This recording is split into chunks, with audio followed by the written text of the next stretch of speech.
Are you struggling for consistency in your sim racing? Does your iRating look like a roller coaster? If so, we have good news for you. The way to get more consistent is to first understand what you're doing differently than the professionals. And VRS is the answer. With our competitive subscription, you will have the telemetry, setups, tutorials, and everything else you need to fully analyze your driving. Our data packs and the ability to compare your driving with the best in the world will show you exactly where to adjust your inputs, change your driving line, and shave seconds off of your lap times. And our powerful and precise Direct Force Pro wheelbase and precision pedals are being used by some of the world's best drivers. All these champions agree that VRS hardware is not just the best on the market, it's also priced well below the competition. So if you're looking to upgrade to direct drive and the best pedals in sim racing, VRS is your answer. If you want to get better, get faster, and make it happen sooner rather than later, you owe it to yourself to find out why so many people are switching to VRS. You'll be so glad that you did. Visit www.virtualracingschool.com and learn why the best use VRS.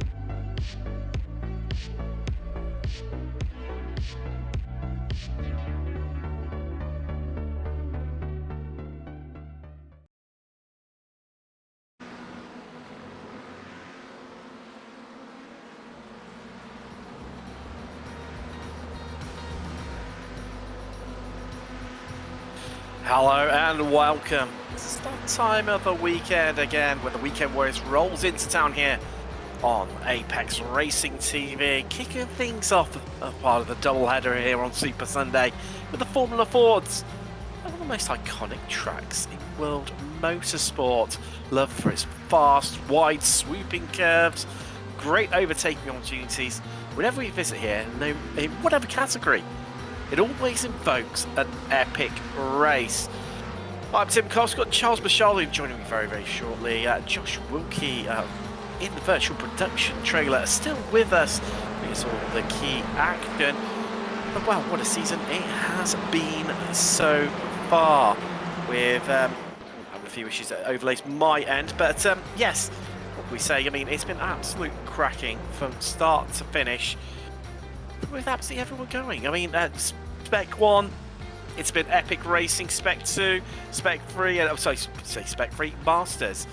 Though less, a bit of a smaller grid here tonight, due to another real-life category having their race taking place here at Interlagos. But nevertheless, you know, we've got a decent-sized grid at just 26 cars, which, let's face it, a lot of series would be really, really happy with. Just getting into qualifying now, and there we go. We've on board with Megan Overstreet, currently lying in 6th, not quite where she would want to be. Let's face it, at this stage of the of the qualifying, but still plenty of time left on the clock. Charles, welcome along. What can we say about this place? It's just, it just conjures up so many great memories of races that I've seen here. Formula 3.5 that no longer exists. We always had great races when we came here. Anything multi-class, and even the SRF Weekend Warriors. Doesn't matter what you drive, how powerful it is, how much downforce you've got. You know you're in for a wild time here. Absolutely. I've got some great memories of this track. I've also got some very bad memories of this track, from my own driving experience. No, it's, as you said, iconic track. Obviously, the real life professionals are there today as well.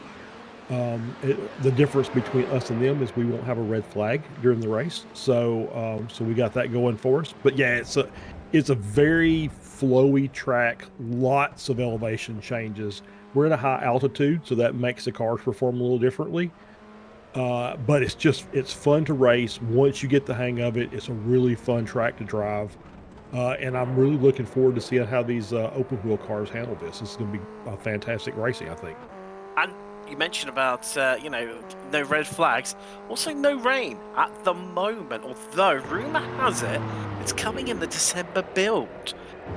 That is what I've heard also. We'll see. Yeah. We'll see. But, as we talk about iRacing, it's they're going to do what, I guess, a staggered rollout. So we'll get a few cars at a time, and then we'll start getting car classes, and it'll expand. Everybody that I talk to that's I can't wait for the rain will be the same ones that are saying, man, I hate the rain. It's so hard to drive. So it'll be an interesting time. But yeah, no rain today. No red flags today. We're going to get a good 40-minute race here with Christian Kabanka currently sitting on pole. It's just going to be fun. It's side by side, these little open wheel cars. Like I said, lots of twists and turns on this track. A couple of nice straightaways. Then that long sort of straight going out of the last corner, I think, or cafe. And up back to the pits. It's just going to be a big drag fest through there. And so I'm really, like I said, I'm looking forward to this. It's going to be a fun race. I think you'll see a lot of good side-by-side action here. And just to add a bit more spice to the dish, Simon Ball, who you can see on your screens right now, viewers, this will be his best qualifying in the Formula Fords. For certain, as was that Kabaka? No, it wasn't Kabaka going faster again. You're wanting me up to third. Benjamin Harris, top qualifier in Spec 2. He's flying 5th overall, 3rd row of the grid. As well as we've got some new drivers as well. Nico Witcher, 10th at the moment. Kurt Nunes has decided to join us. Of course, we'll know and love him from the SRF Weekend Warriors. He's currently live 16th right now. No Brazilians, though, so there'll be no hometown glory, unfortunately. Witcher just goes into 6th there from 10th, so leaping up 4 places and 2 rows in the grid and doing so. Yeah, so obviously a great qualifying time for him. It's just, I think this is one of those tracks that you either really like it or you really just can't get your mind wrapped around how to make the car go fast here. It takes a lot of practice. This is one of those that, I mean, it's on the calendar in lots of different series, as you mentioned earlier. But it does take some time to get the feel for this track, and so it doesn't surprise me that we've got some new names up toward the front, and it doesn't surprise me that some of our week in week out drivers are maybe struggling a little bit. It's through this section where it's the most tricky. So from Ferradura onwards, all the way realistically up to Young Cow, which is, for me, the last true turn on this circuit. The rest of them, although they're classified as corners, that's mostly due to the motorbikes that have to take them as a corner. They're just big swooping arcs that run up towards, as you said, that not really the straight run to the start finish line. Certainly a lot like a Fuji, where you've got that mammoth iconic start finish straight. But still a long run, and there's going to be a lot of slipstreaming on that run to the line if people are close on the final laps. It's not the first time we've seen that, and it certainly will never be the last. So make sure you watch out for that one come the end of the race. With 2 minutes left in the clock, sort of neutralising out a little bit for the worry. Tom Laurie's gone fast. He's moved himself into 7th. Second, that was Witchett. Just climbing the order bit by bit through qualifying. It's rare we tend to see someone go faster and faster during qualifying, especially at this late stage, isn't it, Charles, in the Weekend Warriors? But he's defying it all, ripping up the rule book. Yeah. It's very rare that we get that last lap pole position with no time left on the clock. But we see Jason Green just popped up to P2. That's a great lap for him. 3 milliseconds ahead of ball. It's just, what I expect to see here, and I'm kind of seeing it on the board, is normally we'd have, the top 10, top 15 cars pretty tightly packed, and this grid looks like it's a little more stretched out, and I think that, once again, just kind of lends credence to the fact that this is a very difficult track to drive. When he's demoted Simon Ball, who's currently sitting in pit road at the moment. So that, looking at the clock as well, 50 seconds left. He will not improve on his time in qualifying. You say by 3 thousandths of a second, the difference between being on the front row and the second row of the grid between green and bull. There comes Marnie across the line. No improvement for him, but it's got across the line before the checker flag's flown, and this series means you get one more chance to get around and set a better time. See any late improvements here. Of course, that Jason Green moving on to the front row has been it's demoted Witcher as well, down by a place, but still remains on the second row. Overstreet well down, out of position in fourth, our reigning champion in Spec 1.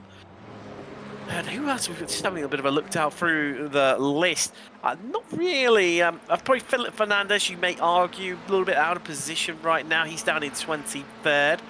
Two drivers not set times yet. That's the Mexican Samuel Hierberito, I think I've pronounced that correctly, and Fernando Suarez, the Iberian, as well. Overstreet clearly done with qualifying here. Not improving on the last lap, so work to do starting from the fourth row of the grid.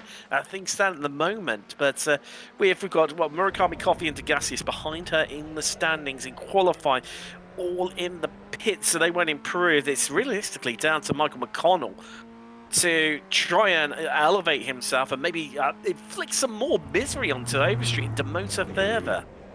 Yeah, it may be so. And I said that the gaps are a little bit wider, and from top to bottom they are. But then you look, the gap between P2 and P3, 3 milliseconds. The gap between P4 and P5, 6 milliseconds.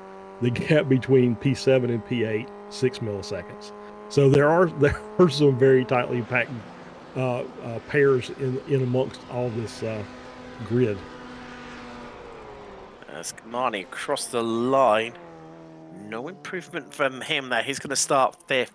That thing stand up the moment, and he's one of the last drivers across the line. Did go fastest of anyone in Sector 1 though, so there's definitely a bit of pedigree within him, and also this track is a little bit draft dependent. I know these cars aren't really famed for their downforce because they basically don't have any whatsoever realistically, but the draft does make it play quite a large part around here, and I do wonder if we're going to see a bit of that pack racing, and if you lose the draft from the car in front of you, then you get left behind.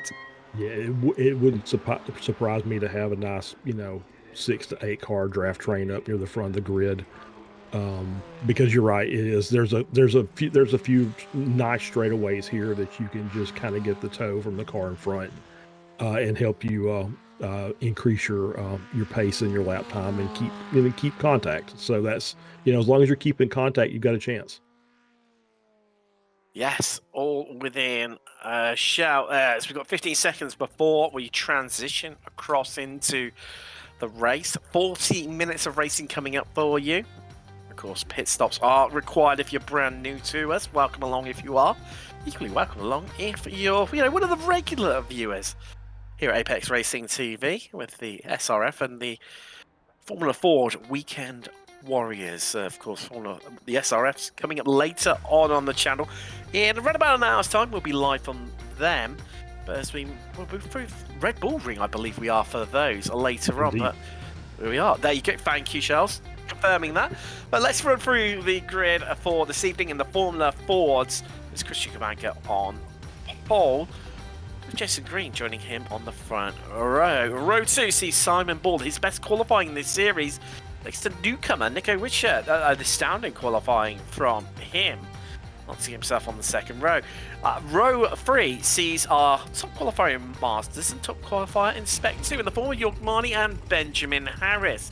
Then we've got Tom Laurie and Overstreet on row 4, with top 10 being rounded out by an all Masters row in the form of Chris Murakami and Richard Coffey for row 5. Row 6 continues on that line of Masters drivers starting on the right hand side of the grid. It's Alan Degassius and Michael McConnell. On to row 7 is Tim Stano and Jim Brewster, just breaking up that little bit of a pattern for Andrew Love and Andrew Harding make up the Andrew row, we're going to call it. Row 8, Kurt Donez and Jeff Saunders make up row 9, with the top 20 in row 10 being Stevie Ray, series organizer, next to Jesse Bottas. Kai Brendel, who's been improving bit by bit, has the German. In fact, believe they put it on the podium last time out with Paul Stevens. Then we've got Philip Fernandez and Chris Scriven on row 12, making it the last complete. Actually, no, I say the last complete row because it's the penultimate last complete row. Fernando Suarez and Samuel Hierberto not setting times. Neither did Rick Wishen, but they are all taking to the grid. I mean, big ass. Last the first challenges for any of those three. I mean, Suarez has the highest iRating of the lot of them at 3.3k. Hierberto, no slouch whatsoever. It's 2.4. Well, nearest damn at 2.5k. We're going to round it up because he's only 3 short of it. And 2.2k for Rick Wishen as well. So watch out for those guys, I think it's safe to be said. Yeah, absolutely. Yeah, you know, Wishen, I think, has had some good runs here. So obviously familiar with the car. So maybe he's got enough practice here at the track that he can make some positions up. Kurt Nunez, I'm just kind of looking through the list here. Usually runs really well. I haven't really seen him in the Formula 4, but usually runs really well in Spec Racer. So it wouldn't surprise me to see him move up the grid also. Yes, really good point in that one. You know, it's someone to watch out for because, you know, as much as, yes, you have your specialities within cars, ultimately, you know, you've got that raw level, that base level of pace, haven't you? And as you say, you know, he's definitely one driver to watch out, and based on ability, you know, a bit out of place in qualifying. I mean, I haven't said that the flip side of it. Andrew Harding, 1.6k, and, you know, starting well up there on row 7. So, yeah, can he continue on with that one?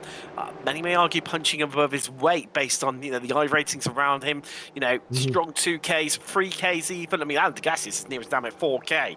So, you know, hey, this is what we love about the weekend warriors. But Porsche London safety car has pulled in. Cabanca controls the pace, and let's get ready to go racing round 8 of the Formula Ford Weekend Warriors as we are green and we are away. And look at that, spanging out across the track. 4 wide indeed in places down into turn 1. Are they all going to make it through as they bunch down into 3 wides, no less, and then down into 2 wides, making it through, keeping an eye on that back of the field. Has everyone made it through? Yes, they have, as they head down Rennsport down to Cedar del Lago for the first time this evening. Still remaining in those 2 lines pretty much. Overstreet up 2 places already, having started 8th up into 6th. Trying to make a bit more of a move. A bit of a lock up there from Ball. He's going to drop a couple of places, well, even more as he runs wide. Yeah, it's just, you know, get a lock up in that corner, and you just kind of have to take your medicine there because you're way offline. So he's going to lose several spots until he gets his momentum picked back up. So you'll have a little task to try and make up that ground. And in doing so, with Ball just dropping out of that group, it just means it's just spaced out a little bit. I mean, Cabanca not hanging around whatsoever. Nearly 9/10 clear of the field, and we're not even, well, a lap complete. In fact, we're not even 3/4 of the way around the first tour of Interlagos. As Laurie having a bit of a look up the inside there. So that's Richard Coffey, isn't it? Having a bit of a look up the inside. Apologies. Quite get it done for now. Of course, those two showing the same Laurie Electric livery. A bit of alliteration in there, and well, you can see the top 4 really starting to get away, but they are quite spaced out. Certainly Cabanca. There we go. As he's heading down towards the start-finish line, he's going to come across it. 7/10 clear. Well, in fact, Green in. You know, he's in that range of slipstream. You can just watch what a difference it makes, because I was saying it was going to be 3/4 of a second clear. In fact, by the time they reach turn 1, it's going to be half a second. Yeah, you can obviously see the power of the slipstream. He was kind of just on the edge of it, but still it was enough to gain a 1/4 second just coming down that one straight. So we're going to see, it looks as if we're going to see that draft train really play and have an effect on the end of this race possibly. Degassi is just trying to make some moves there. Brought in a bit of a master's battle with Jim Brewster there, no less, as they're still scrapping their way down to the Cedar del Lago. Bit of a look up the inside there. Brewster just opening up the steering to run out wide and allowing him just to continue on that bit of momentum there.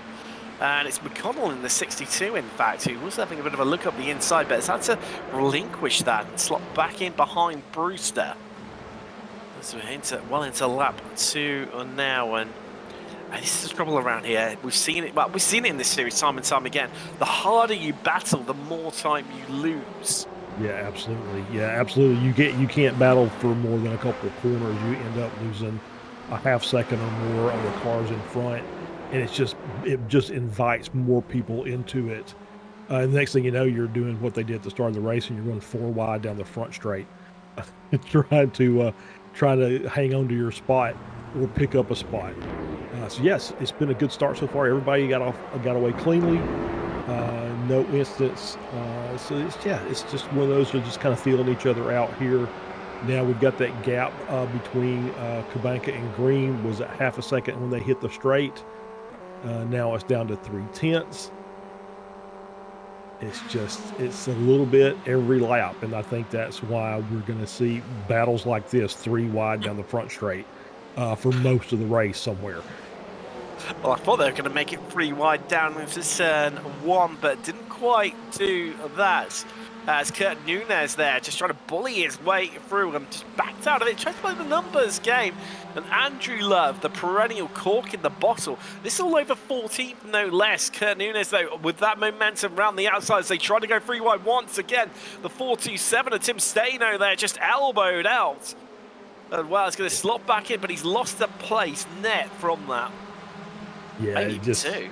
Yeah, I think that was just a smart move on his part. It's like, okay, we got too close here. Let me just kind of just get over here and slow down a bit and back out and kind of reset and try that again. But he's still in the draft, so there's still plenty of hope. Ooh, as we see contact there, the 24 car Harding. Oh no! And back into the track. It's one of those things, isn't it? There's nowhere to go whatsoever. That's Andrew Harding, the catalyst of that big incident. He's claimed a few casualties. Saunders involved. And I think Suarez as well, who'd had a decent start. And well, that has played into the hands of Wishen and Ray, who previously off camera had, by the looks of things, what I'm seeing, had a bit of a coming together. So they've fallen pretty much to the back of the pack. But now, well, brought right back into the pack because of it. Meanwhile, up front, on board with Marnie. As you see in front of us, so that's Green going for the lead, and I think he's going to get this, well, uncomfortably by the looks of things. And Marnie getting his move done on Wisher as well. Yep, that inside line in the turn 1. Turn 1 is really tricky for me. I don't know if it is for anybody else, but it's a downhill. It's a hard braking zone, and then you're downhill left-hander, and it's just very, very difficult to get your pace right and get off the brakes in time and release those to get set up for the S's. And so good job by all those guys. Yeah, you'll give up the spot. Wouldn't surprise me to see Cabanca just kind of line this up and come back around when they get back to the front stretch again. So, a few starting to get a niggly out there right now. So Love's fallen to the back of the pack. We've got Saunders, Suarez, and here Burrito into the pits. Ray's just had another incident. We've also had a bit of an incident involving Brewster, Bodas, and Nunes, as well as well, we saw previously that midfield battle that's really elbows out and all over the base. Rishan now up 11 places despite being involved in a bit of an incident with Ray early on. So I think we've got a bit of a replay here in my ear coming to us very shortly. So let's take a bit of a look at this one. So there's Richard Coffey. Yeah, I think this is the incident I mentioned about, Charles. Yeah, just 2 block-ups in front, and then that was a little too aggressive to the inside. He just didn't have the room as that car of the 930 car was basically cutting that apex, and just there was a gap there, and then it disappeared. Not quite the somersault we saw a week ago here at Apex Racing TV when the Formula 4 Weekend Warriors Tour rolled into Willow Springs. It's just seeing Cabanca there, just up the inside of Green. These guys all swapping around for position in these early stages of the race. But yeah, even so, still quite a dramatic incident there and not helping their chances, but still a lot of battles happening out on track. And we've got, Overstreet just starting to fall by the wayside against this group right now, as here comes another replay of what's happened between Ray and Nunes. So, Ray is behind Philip Fernandez, I think, involved. Oh, so there's a bit of a back marker there with a broken front right. Ray taking the outside. Does he run wide? I'm trying to work out how this all sort of pans out for now. So far, everything looks good. Here we go. Let's have a look. Oh, so he's right in deep. There you go. Yeah. I think Stevie just maybe missed the brakes a little bit, or wasn't expecting the other car to check up as much as he did. I think there might have been a little bit of contact, and Stevie just said, "I know what? I'm just going to pull right over here." And by the looks of things, Charles, he's headed to the pits, and that could well be our first retirement this evening. I could have had damage as well. He'd had a couple of skirmishes, one involving Rick Wishen very early on as well. So it's like when you're carrying a bit of damage, sometimes it just reaches that point where you're like, no, I'm uncompetitive. Let's just pull it to the side of the track and retire the car. I mean, as you see happen in real life, and so often in sim racing, that's what we're trying to replicate here. Exactly right. Yeah. So yeah, you were talking about the gap between Richard and P4, who's basically that front pack of four. Back down to Overstreet, who's about 5.5 seconds back in P5. And I think that's a product of the ball lockup at the beginning of the race where he had to go wide. I think that kind of just created a little bit of a gap, and it's just kind of widened since then. I think Overstreet, obviously, I don't think was in front then. So she's worked her way up to the front of that second group, which is now just two cars. It's her and Harris. And then there's another gap of about 2.5 seconds back to Ball. And let's have a little look at those lap times, Charles. So, in terms of lap times, these two of Overstreet and Harris, there we go, we see some fastest lap times up on the board. So, Marnie holds the fastest lap of the race record so far with a 43.7, whereas these two, a little bit off the pace, and they're sort of navigating this course roughly in line with their fastest laps, 43.8. for the pair of them, whereas that front group, they're managing about 44.5, so 0.3 of a second quicker. Yeah, and I think that's the difference. I think that's why they're not making any progress on the front four, even though the front four are pretty much battling down the front straight every lap. But they're being tactical about it, aren't they? Because it's like, right, okay, you've got the slipstream. I'm letting you come past, and then they're all zipping in, back in together, so they're not losing any time. All they're doing is just ultimately just using that draft to their advantage. You just see it maybe in the distance there, once again, and using it to leapfrog and just grow this gap even more so. And whereas Harris and Overstreet just haven't got that sort of working relationship going yet, and well, it could be that, Harris is maybe just happy to sit behind Overstreet and use her to help tow him along at this stage of the race. Yeah, get a nice tow and maybe save a little fuel, and maybe that equates to being a second or two ahead of her after the pit stops are done. Well, these guys just settling down here, aren't they? Interesting. I mean, as well, there's no double leapfrogs going on here. It's basically Cabanca and Green swapping around, and then Marnie and Witcher swapping around as well. Fascinating how it's being played out. Your quarter race distance. So Green, Cabanca, your top two. Marnie, top of Masters, and on the podium overall with Witchert being top of Spec 2, in fact. He's sub 3K, so that puts him into that. So they've got the top of each category in this top four.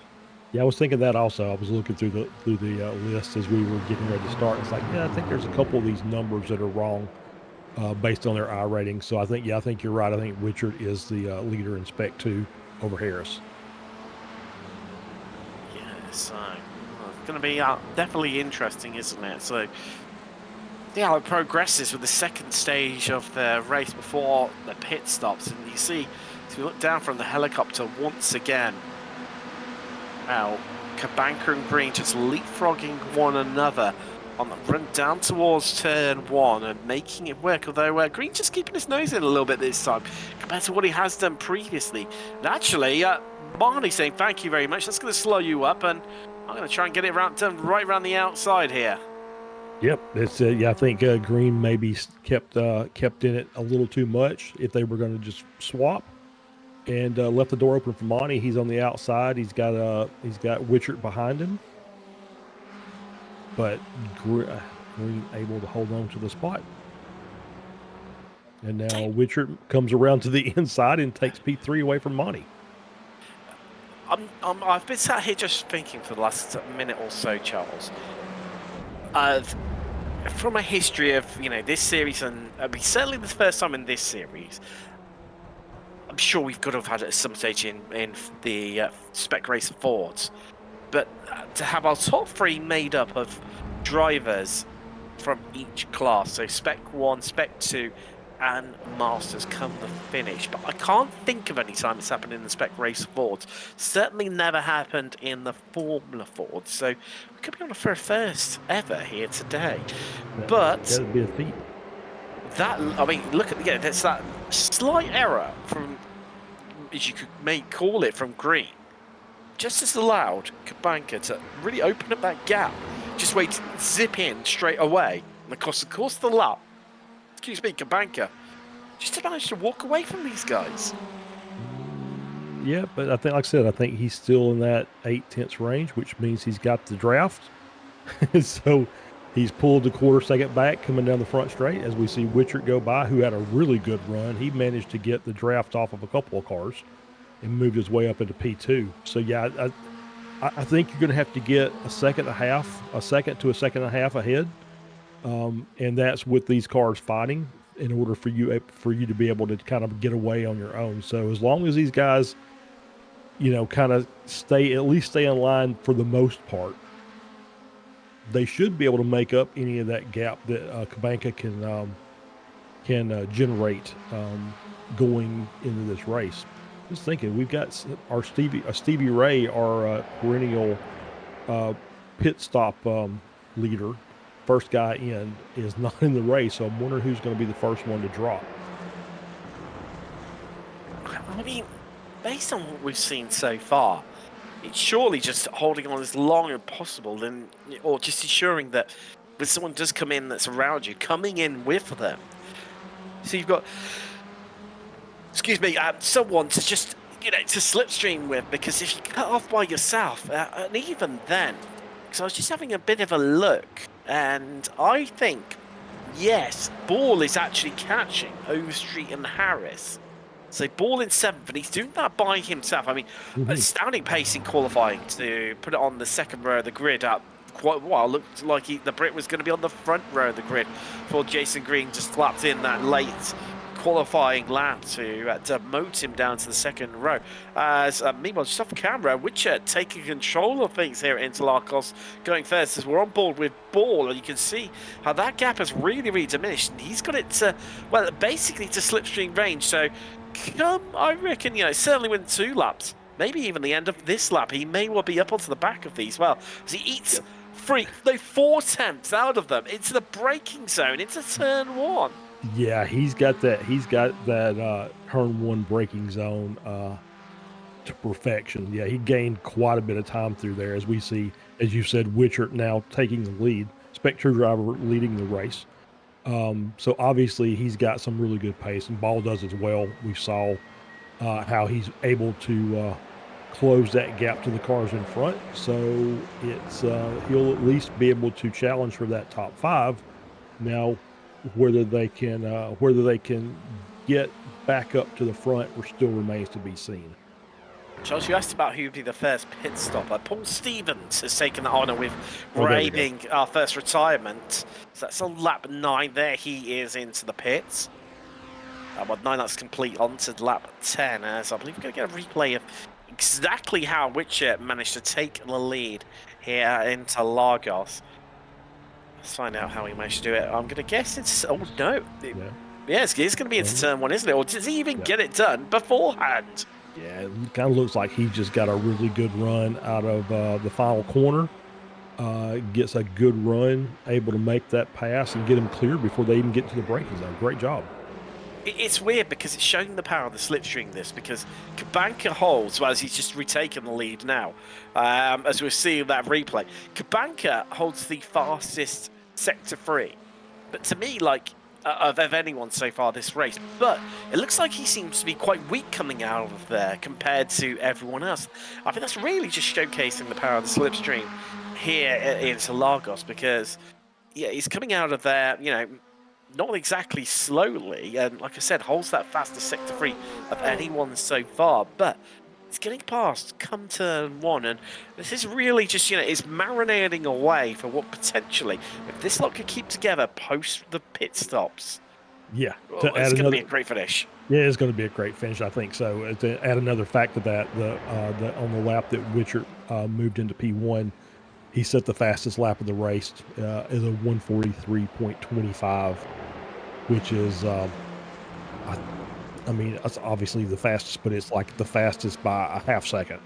Wow. Wow. I mean, it just... I mean, I can't see it, but as the fuel burns off, could anyone dip into the 42s potentially? I think you've got to have a lot of slipstreams, everything will just coming together perfectly to maybe attempt it. But even then, I think it's going to be a little bit of a struggle, as Barney just looking a little bit drifty there, coming into Young Cow. But yeah, 42 is possible. But like I said, yeah, I mean, it's very possible. It's you know, it's like I said, low fuel. You get the good run. You get the nice group of cars battling front to open that to block that air and absolutely do it. Oh, Mavis Street very, very slow as Harris and Ball eating out for breakfast practically, and it's either side. Yeah, I think that was just again, that's just a slipstream. I think Harris was going, okay, I've got to make this run. He saw Ball coming up quick, and Ball said, no, I've got the slipstream on both of you, so I'm going to see if I can get up there. And Overstreet just got swamped. And Ball, wow, not content with making up one place, now will go for the second one to take charge of this group.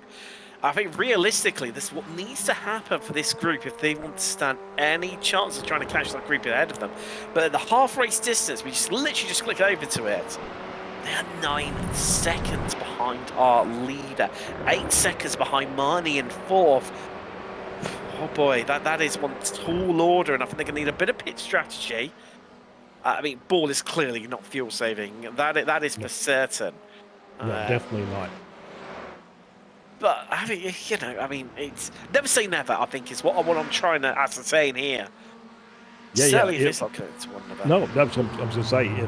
If you got if you're in the second group and Ball has clearly got really good pace, obviously for qualifying, we saw that cracking down those two cars. You definitely want him in the front to set that pace, and you just kind of tow behind him, and so your lap times will pick up too.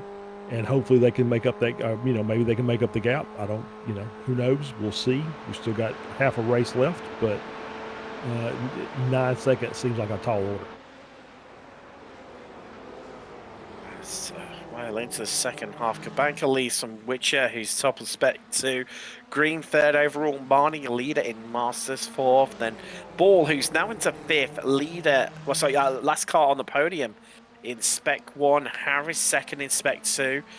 Then we've got the rest of the podium in Masters, following Degasius and Laurie 8th and 9th overall, with Tim Staino 11th overall, but still 3rd in Spec 2.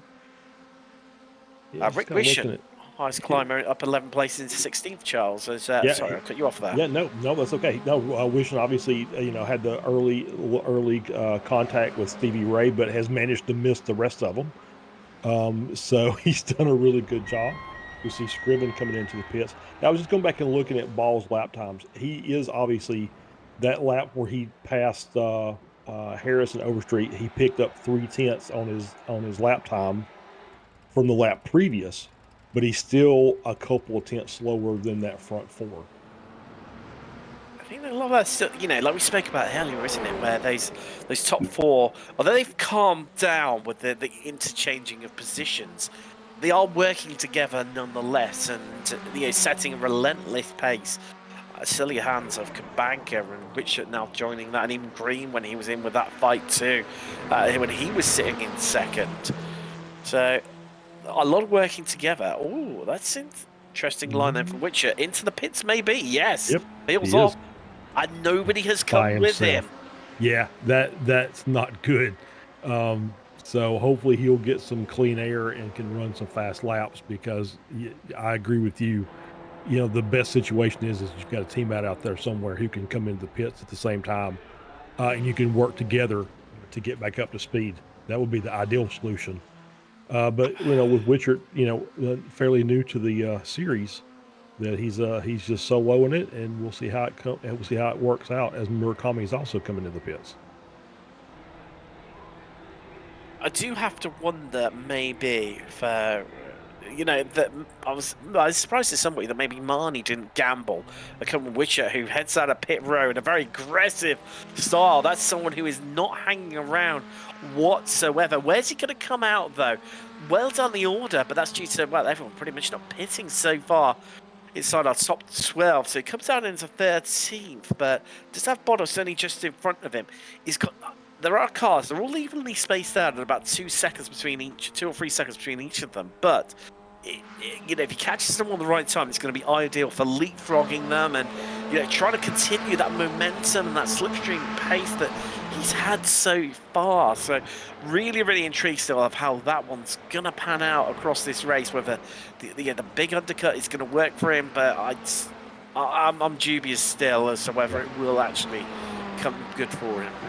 Yeah, I think we've seen on the tracks where we've got the high draft, the undercut doesn't really work very well. I don't remember one that did.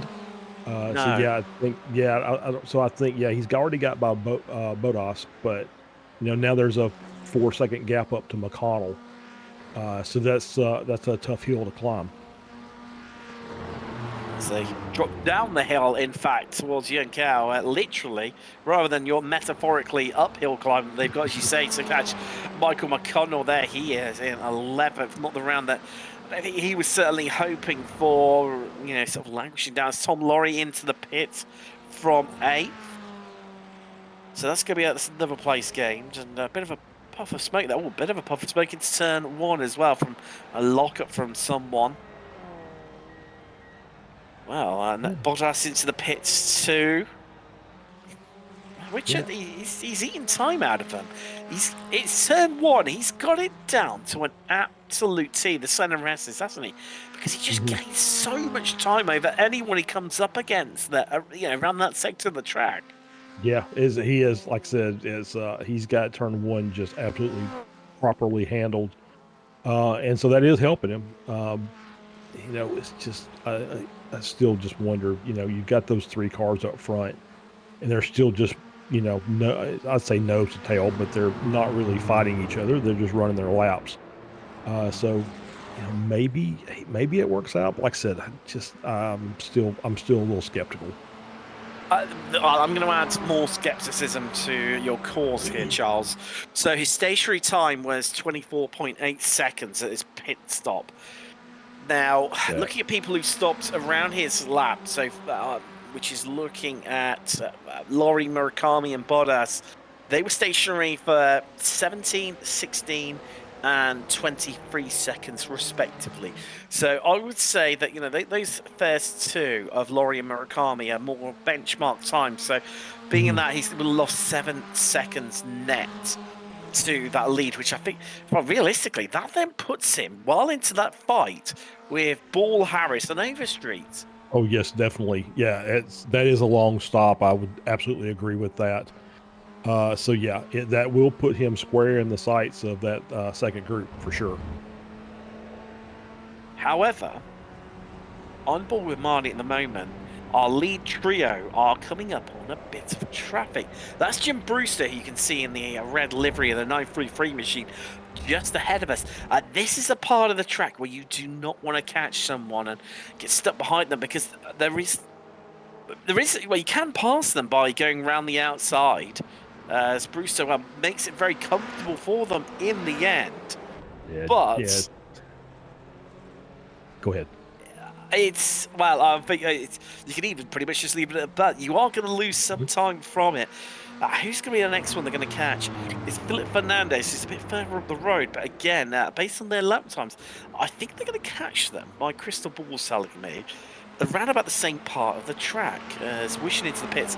I think that's the second trip into the pits, in fact, for Wishing, and maybe even his third. So not after that great start, rising up through the order, falling by the wayside. Well, Fernandez into the pits, so that helps out this group tremendously.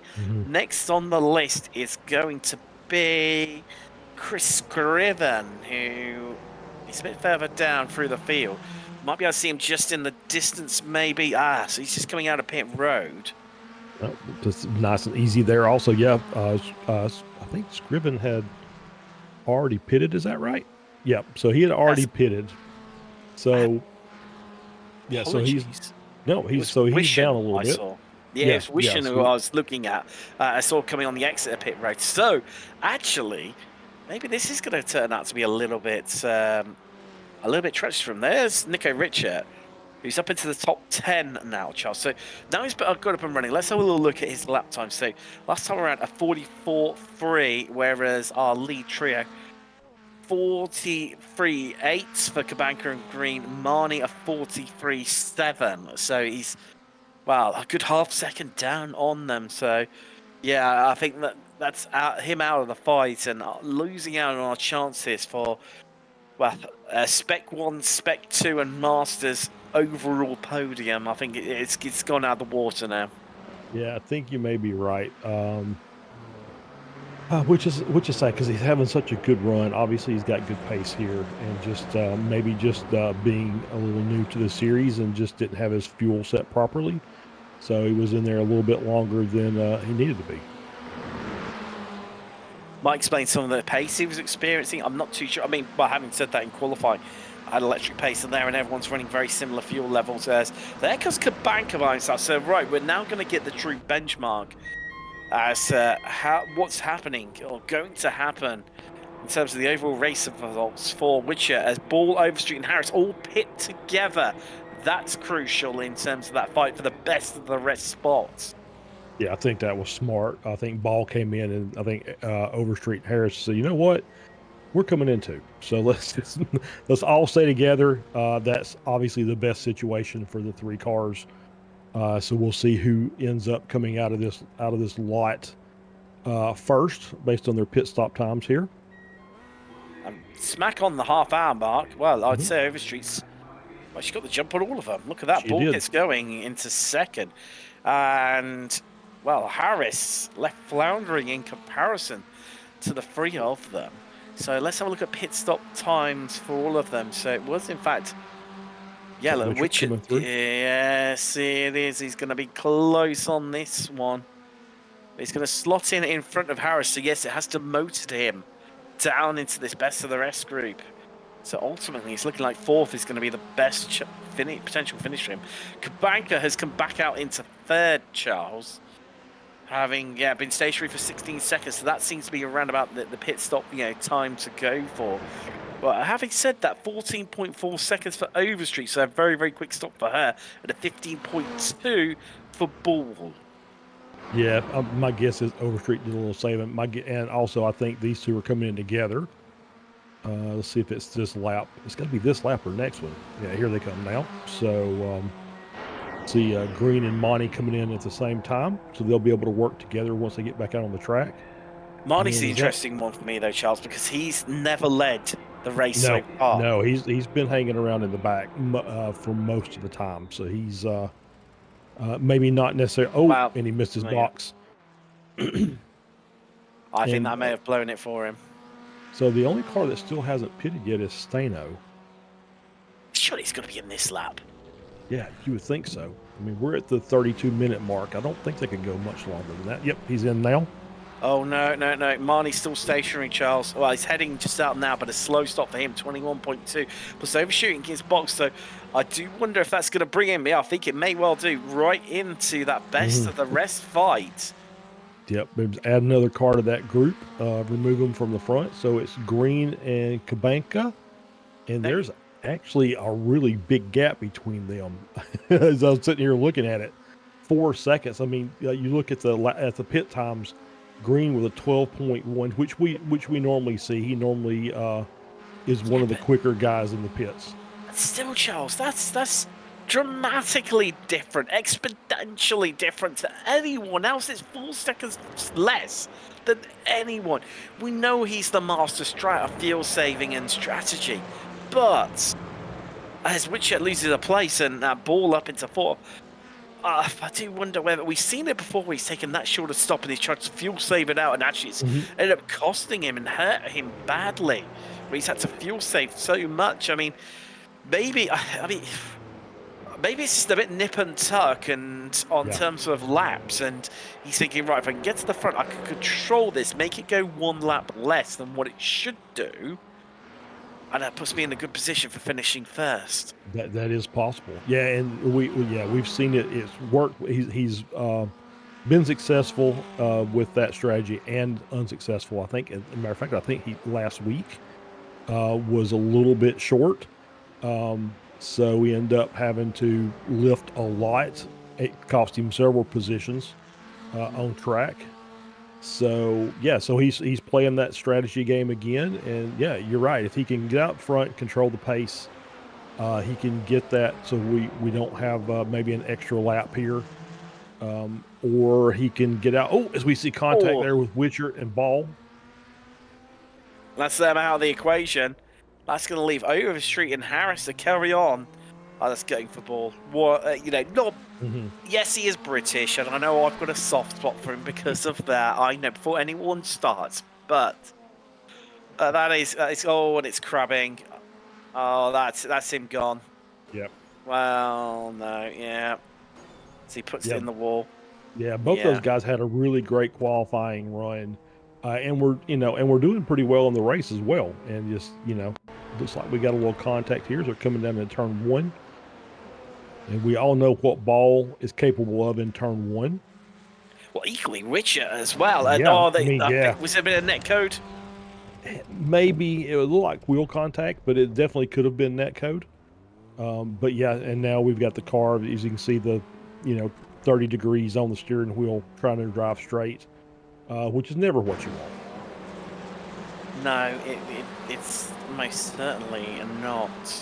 Well, gutting for Simon Ball as he drops down the order, and he'll be heading into the drivers who have one fast repair available to them. That's if he hasn't utilised it already. So this could, in fact, actually be another retirement. There's only one retirement so far, being Stevie Ray, all the way back on lap 3, currently on lap 21 here from Interlagos. I think Ball's had another incident, so yeah, that's going to be him short. Yeah, he's jumped to the pits. Yep. That's him, done, out of the equation. Gutting. We'll say this, that Cabanca is not waiting around to see what's going to happen at the end of this race. He's gained, I think, at least a second since they've came back out after the pit stops. Yes. Last time around, Charles, 43.5 for Cabanca versus a 44.1 for Green. Well, there you go. You can see it on your screen now, the last lap times of all of our drivers. So, fastest driver on the track right now, definitely head and shoulders above everyone, is Christian Cabanca, as he goes for victory here in round 8 of the Formula Ford Weekend Warriors here on Apex Racing TV. Gap down to 2.8 seconds, Charles. 3.5 minutes left on the clock nearest Thamir. But a little bit of traffic involved here, and that could really shape this race. And it's Green he's going to come up against it first, but I think he might catch it in places that he's going to really, really want to catch it, i.e. down the start-finish straight and down the Retta Reposta, the back straight, which ironically comes pretty much at the start of the lap. Yeah, for sure. He's definitely getting it the right time here. So he's going to close that gap without having to put too much strain on the fuel, as he's just bringing it down a little bit at a time. And so yeah, he'll gain a big chunk here, as we see the view from Paul Stevens from the rear of the car, and he'll be lining this car up, hopefully to try and make a move to get by before you get into that to that inside section, the second sector, where it's just this way and that, and is more difficult to pass. But I think he's coming up on a group of cars that are pretty pretty well versed in traffic and managing it and giving guys room. So I think we'll be okay. I don't foresee it being too much of a slowdown, but anytime you make a pass, it's a slowdown.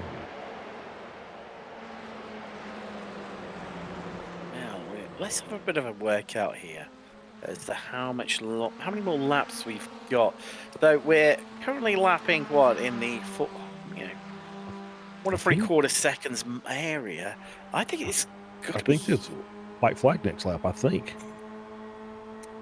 No, I think they've. Yeah, so they'll come across the line and then it'll be white flag by my calculations, because green is roughly 3/4 of the way around the track. Yes, so. Well, we're already. Actually, we're already it's going to be white flag. lap. Yeah, we are. It's going to be white flag, isn't it? Well spotted. That gap down to 2.2 for Cabanca. And so he's still trying to close it down. Obviously, I think you're right. I think green is maybe fuel saving a bit here. Just trying to stretch as far as he can go. So, I think that's part of the reason that gap's closing so quickly. Obviously, Cabanca's quick, but green's no slouch either. Obviously, those were two of the top two cars in quali. But Charles, he did catch a little bit of the traffic in the form of Jim Brewster there on the entry into turn 1. And Cabanca's going to get the slipstream off of Brewster all the way down Loretta Aposta. 1.5 seconds is all the gap is now, but I think green, as he took the white flag across the line, he may have just done enough here to clinch victory from Interlagos in round 8. But Cabanca's, he's thrown everything at this, including the kitchen sink. If he gets it within, say, 7/10, there's a chance that Cabanca could actually catch him before the start-finish line. So it's going to be very tight. Cabanca's just got to stay on it as hard as he can go. This is an interesting battle for it'll be 9th overall. Lori, Murakami, Staino, all incredibly close to one another. Another battle we need to keep half an eye on too is Harris versus Overstreet for 4th. Those two, Harris versus Witchert, in fact. Those two incredibly close to one another. That's shaping up to be a bit of a run to the line between the pair of them. So still not done and dusted. Oh, great. Look, Charles, you said about it. Look, 0.8 of a second. He's got it done here. So within slipstream range, but it might not be enough as that gap extends out. And I think it might have been Brewster that just caused Cabanca to the line to give green enough of a breathing space to cruise home here and take the checkered flag as our winner. Yeah, as long as it doesn't cough, I think he's going to make it. So, yeah, it's pretty good. But, yep, there we go. Congrats to Jason Green. That was a great fuel strap. Wow, Cabanca in the end, after leading so much of this race, has to settle for second.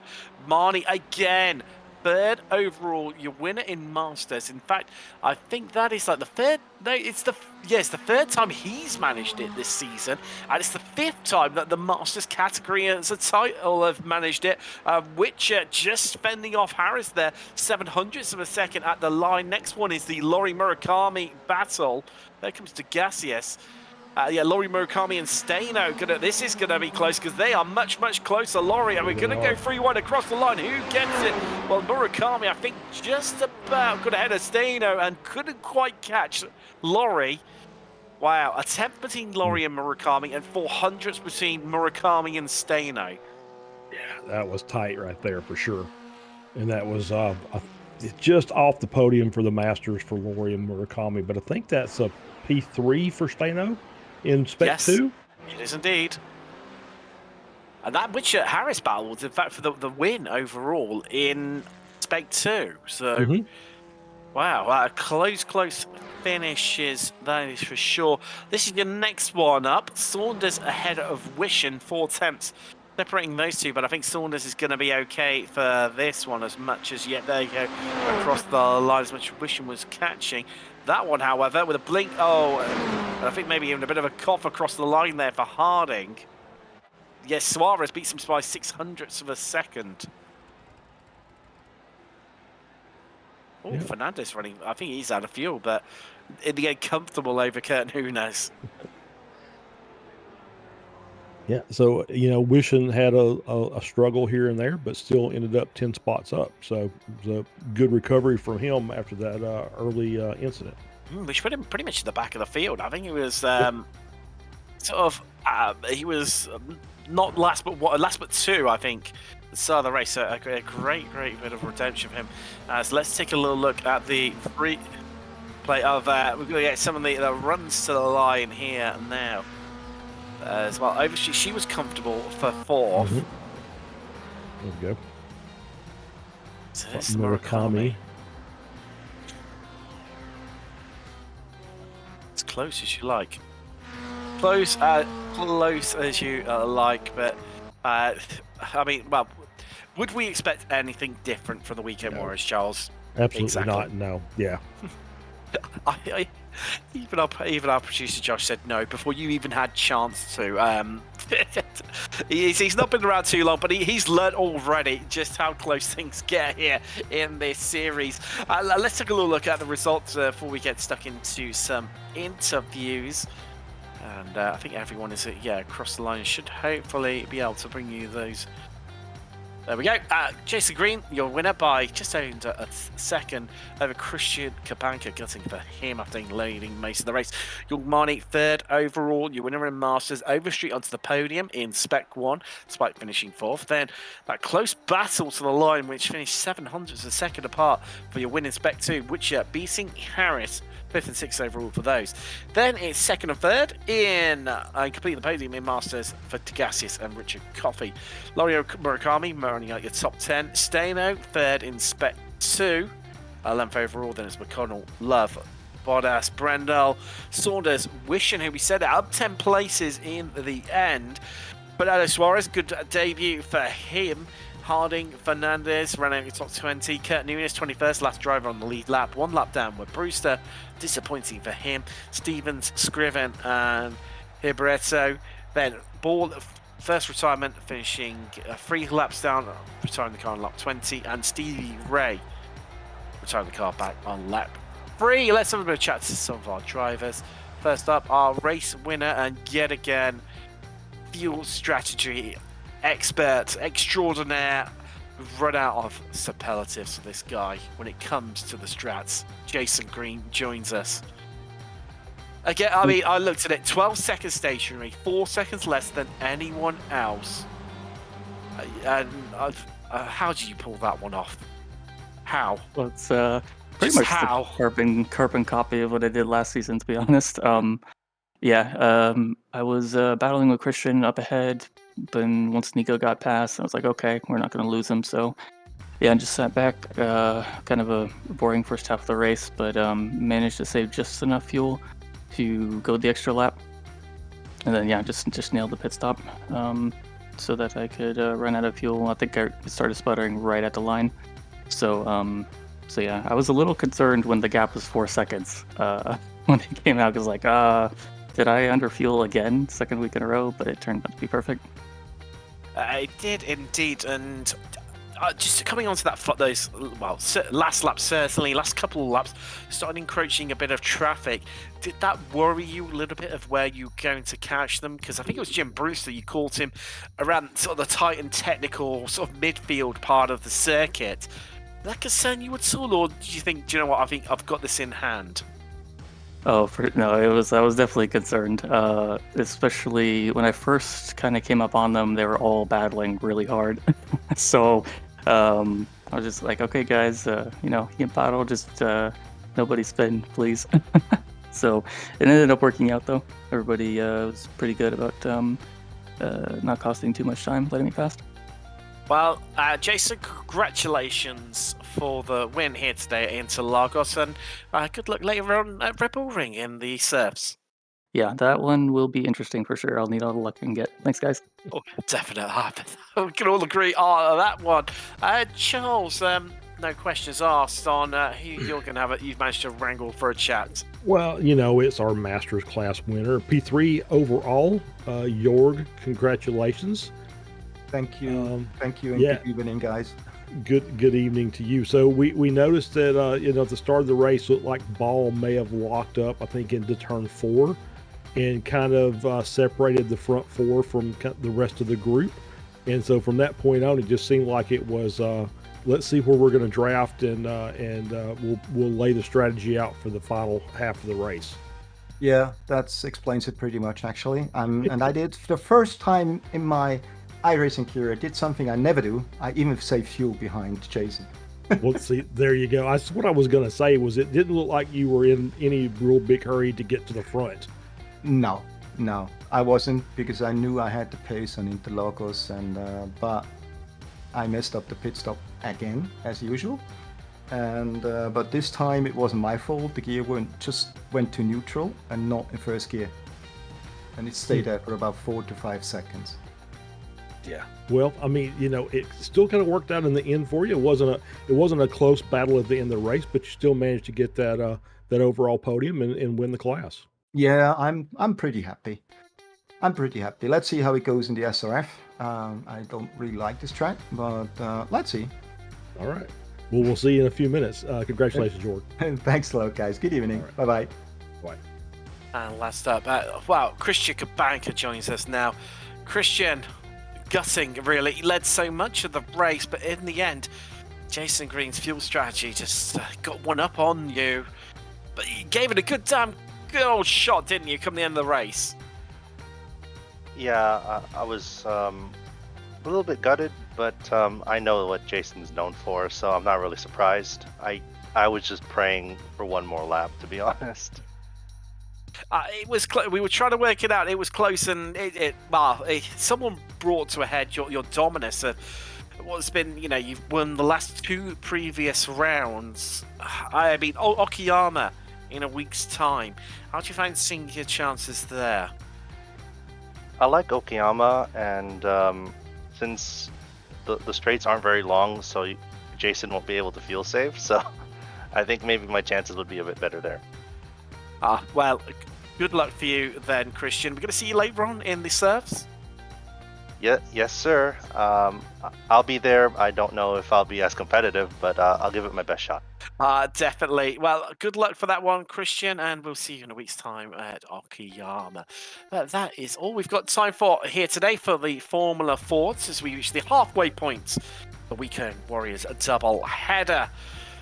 What a race it has been. Just hopefully a little appetizer, a little sorbet to cleanse the palate for what we're going to expect to come later on for the Red Bull Ring. But from myself, Tim Cox, Charles and Josh Wilkie, thanks very much for joining us, and we'll see you in a week's time when the Formula Ford Weekend Warriors heads to the land of the rising sun. This Okayama. See you then.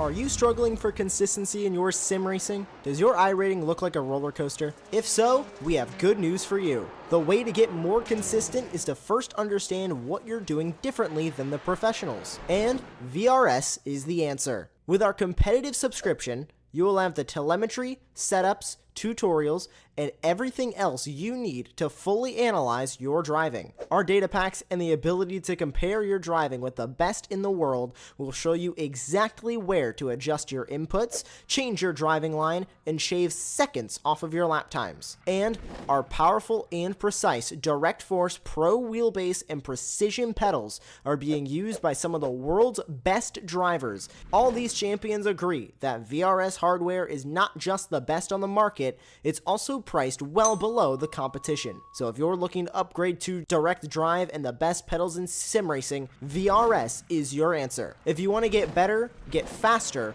and make it happen sooner rather than later, you owe it to yourself to find out why so many people are switching to VRS. You'll be so glad that you did. Visit www.